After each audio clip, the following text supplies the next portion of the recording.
జగన్ పరిపాలించింది 5 ఏళ్లు కాదు 3 ఏళ్లే, 2 ఏళ్లు కరోనా అని చాలా మంది కామెంట్లు పెడుతున్నారు. కరోనా ఉండని లేకపోని 2019 నుంచి 2024 వరకు జగనేగా సీఎంగా ఉనింది. కరోనా ఉంది కాబట్టి ఆ 2 ఏళ్లు తీసేస్తామంటే ఎలా కుదురుతుంది?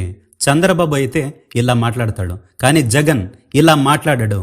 ఎందుకంటే కరోనా వచ్చినప్పుడు జగన్ ఉన్నాడు కాబట్టే ఆంధ్ర అంతా ఆరోగ్యంగా ఉనింది.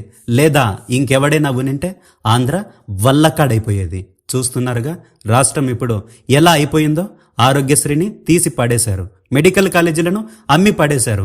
అదే జగన్ అయితే జనం కోసం కొత్తగా 17 మెడికల్ కాలేజీలను, 10,032 విలేజ్ క్లినిక్లను ఏర్పాటు చేసి ఫ్యామిలీ డాక్టర్ని కూడా ఇంటికే పంపించాడు. కరోనా సమయంలో అయితే ర్యాపిడ్ టెస్ట్ కిట్లను ఆస్ట్రేలియా నుంచి మరీ తీసుకొచ్చాడు. కరోనా లాంటి క్లిష్టమైన సమయంలో ప్రాణాలు పోతాయని ప్రజలు భయపడుతుంటే ఆ జగన్మోహనుడే జనాన్ని ప్రాణాలతో నిలబెట్టాడు. ప్రాణాలతో ఉంటేనేగా పని చేసేది. ఆ ప్రాణాలే లేకపోతే ఎంత పని చేసినా ఏంటి లాభం? కాబట్టి జగన్ పరిపాలించిన 3 ఏళ్ల కన్నా కరోనా సమయంలో జనాన్ని ప్రాణాలతో నిలబెట్టిన ఆ 2 ఏళ్లే ఇంకా గొప్పది.